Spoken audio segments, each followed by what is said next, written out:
uma pessoa ponderada, pelo menos ele é tido como tal, resolveu entrar em campo, não sei se foi convocado, foi trazido por algum conselheiro do presidente, no sentido de convencê-lo, né, a amenizar o tom e, mais uma vez, elocubrar algum tipo de pedido de desculpa, de passo atrás, etc.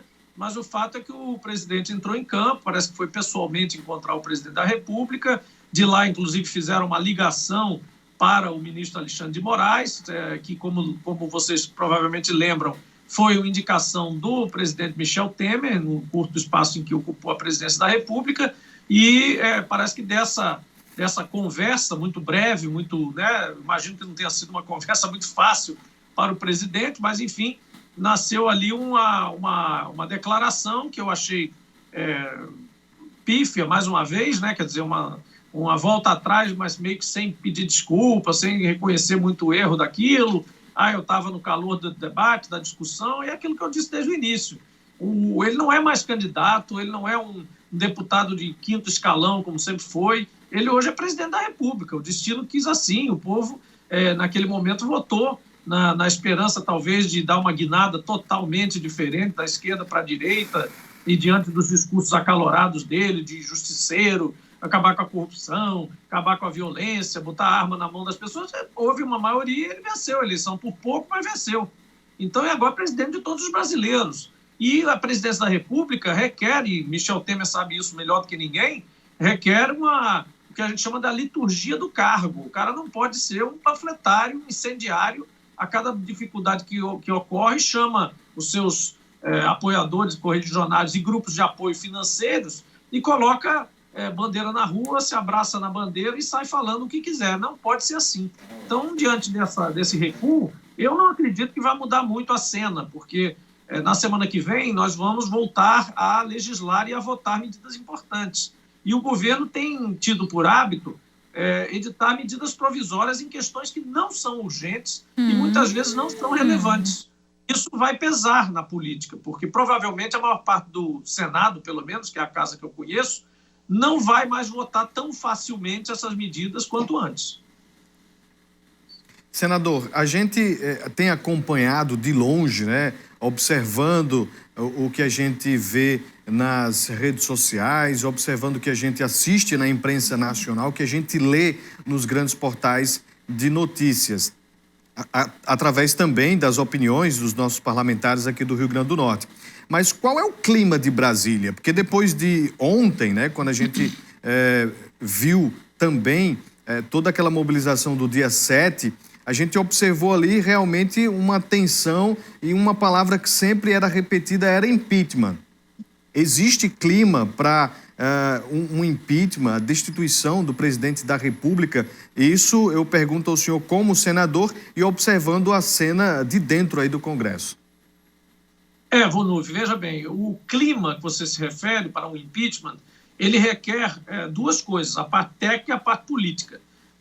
Você precisa ter um pedido de impeachment, e no caso do Bolsonaro você tem 131 pedidos, todos baseados em declarações ou atitudes do presidente, de diversos modos, descumprindo o rito do cargo, ameaçando poderes, enfim, várias associações, partidos de esquerda, de centro, de todo tipo, neutros, enfim, tem pedidos, existem aos borbotões. Então, a parte técnica, o respaldo jurídico existe, os crimes de responsabilidade existem também claramente, inclusive esses que foram cometidos no dia 7 de setembro, pelo menos 2, né? Agora, tem o outro pedaço da história, que é o ambiente político internamente às casas. Não é externamente, infelizmente, não é só o da rua, o da maioria dos eleitores que se expressa nas pesquisas, o dos movimentos de cá e de lá que se colocam nas ruas em protesto ou em apoio ao presidente. Há uma questão na Constituição brasileira, que eu, inclusive, reputo que é falha, né, que é o fato da necessidade de haver uma decisão de somente um homem ou mulher, uma pessoa, né, que pode ensejar, dar início ao processo ou não dar início ao processo. E veja como é grave o fato de ser uma pessoa só, ao invés de ser um conselho, talvez até o próprio Conselho da República, que a gente mencionou agora há pouco e tal, mas isso teria que ter uma mudança constitucional. Hoje, e antes já aconteceu isso, esta pessoa, que é o presidente da Câmara, fica com o condão, com a mágica, o mágico poder de dar início ou não dar início a um processo de impeachment, independente se tem 130 pedidos ou se tem um só, né? Esta pessoa, olha como é grave o negócio, ela é a terceira pessoa da linha de sucessão. Tem o presidente, tem o vice, e quando os dois estão impedidos, a pessoa que assume a presidência é o presidente da Câmara. Então, além de ser uma pessoa só, que é facilmente cooptada, favorecida ou não, ou desagradada, portanto, muda de opinião sobre dar seguimento ou não, esta pessoa ainda é um interessado direto, ou seja, ela tem um conflito de interesses nessa decisão. O que aconteceu recentemente na história? Os dois casos que nós tivemos. Tanto Eduardo Cunha quanto o presidente atual, Arthur Lira, eles passam a jogar o seguinte jogo: olha, ou você me agrada, presidente, ou eu deixo correr, abro a porteira aqui e o impeachment passa, ou quantos forem lá. Então, ele passa a ser um chantagista político, que está se vivendo hoje uma chantagem versus uma cooptação. Enquanto ele agradar o presidente, ele está cooptado por algum tipo de favorecimento, cargo, emenda, dinheiro de emenda fora do orçamento, emenda de relator, tratoraço, enfim, essas coisas. Quando isso acabar, ou isso não for suficiente, ou a pressão for muito grande naquele personagem, no sentido de que ele vai entrar para a história como um pusilânime, né, que vai contra tudo que está todo mundo imaginando e querendo, aí ele vira o jogo, aí ele vira a chave e diz: opa, vou deixar o impeachment seguir. Então essa pessoa acaba tendo, nesses momentos, mais poder do que o próprio presidente, porque o presidente está ali embaixo da espada dele. Se ele deixar a espada cair, abre o processo. Se ele ficar segurando a espada durante até o mandato inteiro, nós vamos ficar esperando o impeachment. Então, essa é uma falha do processo, que já aconteceu com Eduardo Cunha, que, lembrem, ficou chantageando o PT para estar na comissão e ser presidente de comissão, e etc, etc, etc. Até o momento que alguém disse: olha, não vai rolar mais, não tem mais acordo com você, faça o que quiser. Menos de 24 horas depois, ele soltou o impeachment da presidente Dilma. Então, aquilo era uma chantagem clara. Hoje, historicamente, está comprovado que era uma chantagem. E agora Arthur Lira está no mesmo caminho. Enquanto o Bolsonaro agradar o Centrão e ir a ele vai segurar. Mas quando ele quiser soltar, ele também solta o processo. E aí não quer dizer que o presidente esteja impedido imediatamente. Veja, que isso é só para começar o processo. Por isso que eu tenho dito, nós somos favoráveis a que abra o processo. E aí as instituições vão se mexer e vão julgar o presidente, se assim ou se não. Mas o fato é que ele correspondeu, cometeu vários crimes de responsabilidade e agora está na mão do presidente da Câmara, que é, de novo, interessado direto na linha sucessória. Senador, em relação a essa mobilização dos caminhoneiros que aconteceu de ontem para hoje, que acontece, qual é a opinião do senhor? Olha, Carol, eu não acho que essa manifestação seja legitimamente dos caminhoneiros. Ela é uma manifestação de empregados, de pessoas que trabalham com frotas de caminhões, empresários. É um lockout que houve aí.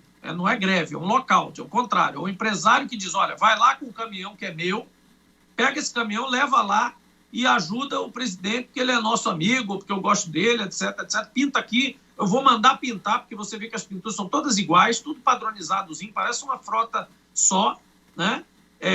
São, assim, 20 caminhões de um jeito, depois tem outros 30 iguaizinhos. Aquilo é frota de caminhão, de gente que apoia o presidente, tem o direito de apoiar, e colocou aquelas máquinas na rua. Os caminhoneiros em geral, toda a classe dos caminhoneiros em geral, ela está muito dividida, porque se tem muitos que apoiam isso, porque veem no seu setor um prolongamento automático do setor agroexportador, portanto recebe ordens e financiamento direto do setor agroexportador, faz parte de uma mesma cadeia, existem milhares de outros caminhoneiros que estão se perguntando: ora, por que eu preciso apoiar ou tenho que apoiar um governo em que o preço do diesel e, portanto, do meu frete, da minha atividade, está oscilando sem eu poder planejar nada? O cara sai hoje lá de sei lá, Santa Maria, no Rio Grande do Sul, e vem para Mossoró e não sabe, entre a viagem, quanto é que vai custar aquela viagem, porque o preço do combustível está variando de acordo com as oscilações internacionais e em dólar. Então, para começar, só se falar só no principal insumo da atividade dele, ele não tem a menor certeza de cenário nenhum pela frente. Isso nunca aconteceu na história do Brasil. Então, esse caminhoneiro normal, caminhoneiro autônomo, cara que vive de frete ali e tal, e mesmo as transportadoras de médio porte, não estão nesse movimento. Portanto, não é um movimento unânime, porque se fosse unânime, teriam parado as rodovias. E não pararam, e depois o próprio presidente recuou e disse, olha, não parem as rodovias, porque vai me prejudicar a economia, etc, etc. Então, está tudo errado nesse processo. Na verdade, você tem grupos específicos, perfeitamente identificáveis, financiados para fazer esse tipo de movimento, que acham que dessa forma fazem pressão e aumentam essa impressão de que existe um inimigo externo imaginário que não deixa o presidente governar, o que é falso absolutamente, e o presidente continua empurrando com a barriga a sua própria incumbência, que é governar o país. É um governo inepto, que simplesmente não consegue governar, e aí tem que procurar culpados e apoiadores para indigitar esses culpados. Senador, muitos falam que esse debate que acontece hoje, político, né, é uma eleição de 2022 antecipada. Então, vai muita coisa acontecer até outubro do ano que vem. No entanto, a gente começa a observar alguns pontos sendo colocados nessa mesa toda, não só em nível nacional, mas em nível estadual. O senhor deverá buscar a reeleição próximo ano, já está confirmado junto ao Partido dos Trabalhadores, e também o processo de reeleição da governadora? Olha, Vonúvio, o partido tem uma decisão nacional de só começar a deliberar isso quando terminar a discussão sobre as regras.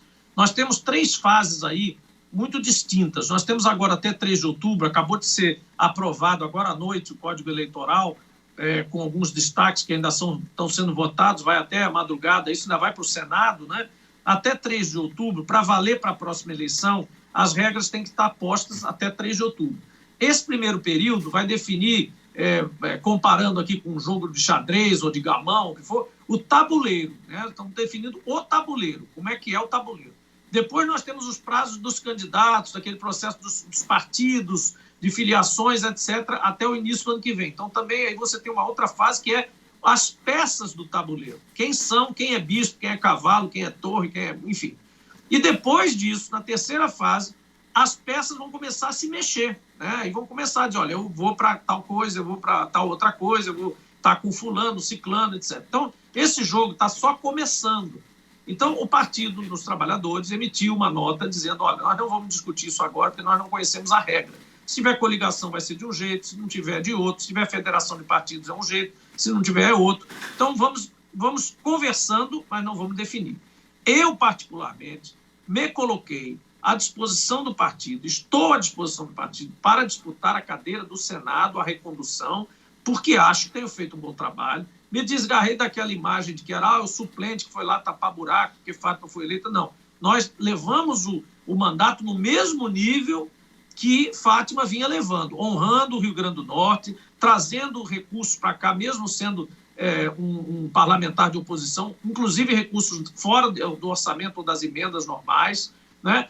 Levamos o Rio Grande do Norte ao primeiro escalão das discussões setoriais sobre energia, sobre economia, sobre o Fundeb, sobre a saúde pública e o SUS, durante a pandemia também aprovando e relatando projetos importantes como a lei de uso de máscaras. Enfim, fizemos o nosso trabalho como um senador de primeiro escalão, da mesma forma que conquistamos, no segundo ano do mandato, a liderança da minoria, que é um posto importantíssimo. É o segundo posto mais importante de liderança da casa, depois da liderança da maioria. Então, eu acho que nós fizemos um trabalho, conquistamos 2 prêmios do Congresso em Foco nos 2 anos de mandato. Estamos concorrendo entre os 10 principais agora no 3º ano. Quer dizer, todos os anos eu vou estar premiado com o Congresso em Foco, que é um prêmio indistinto, não ideológico, que premia gente de esquerda e gente de direita, né? Então, eu acho que a gente tem o direito de pleitear internamente primeiro e logo depois junto à configuração de forças que vai eleger como objetivo principal a reeleição da governadora Fátima, e esse que é o objetivo principal que nós vamos ter.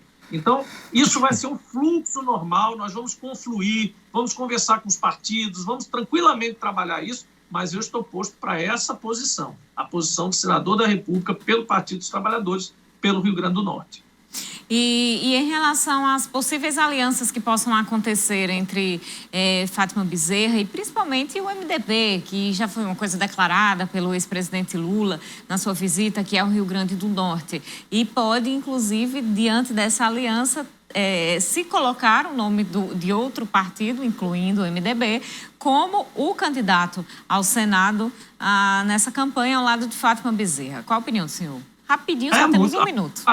Há muitos partidos que vão trabalhar conosco, há muitos partidos que vão se juntar, o MDB é muito bem-vindo, eu mesmo participo dessas conversas, antes do próprio jantar com o presidente Lula, com o senador Garibaldi e com o deputado Walter, eu tive conversa com os dois, né? Eu participo dessas conversas, não estou excluído dessas conversas, absolutamente. Há outras legendas que vão se juntar conosco, claro, nós já temos legendas que são naturalmente aliadas, como o PCdoB, e temos conversado com o PSB. O PSD, de dado, também poderá eventualmente compor uma chapa, já que nacionalmente vem se aproximando do presidente Lula, e muitas outras. Então, eu acho que como eu disse, é um fluxo, é um rio que vai se compondo de vários afluentes, e nós vamos chegar lá na frente com uma decisão, uma chapa competitiva e unida. Isso é o que é o principal.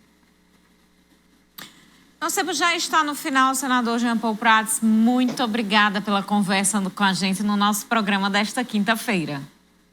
Obrigado, Carol. Obrigado, Vonúvio. Próxima vez, ainda em Mossoró, vamos estar juntos pessoalmente aí. Muito obrigado. Seja sempre bem-vindo, senador. A você de casa, a gente agradece a audiência. Boa noite. Até amanhã. Nós sempre já no fim. Muito obrigada a todo mundo que participou. Muito obrigada pela audiência. Amanhã a gente se encontra às 7h25 da noite ao vivo aqui na TCM. Ótima noite e até lá.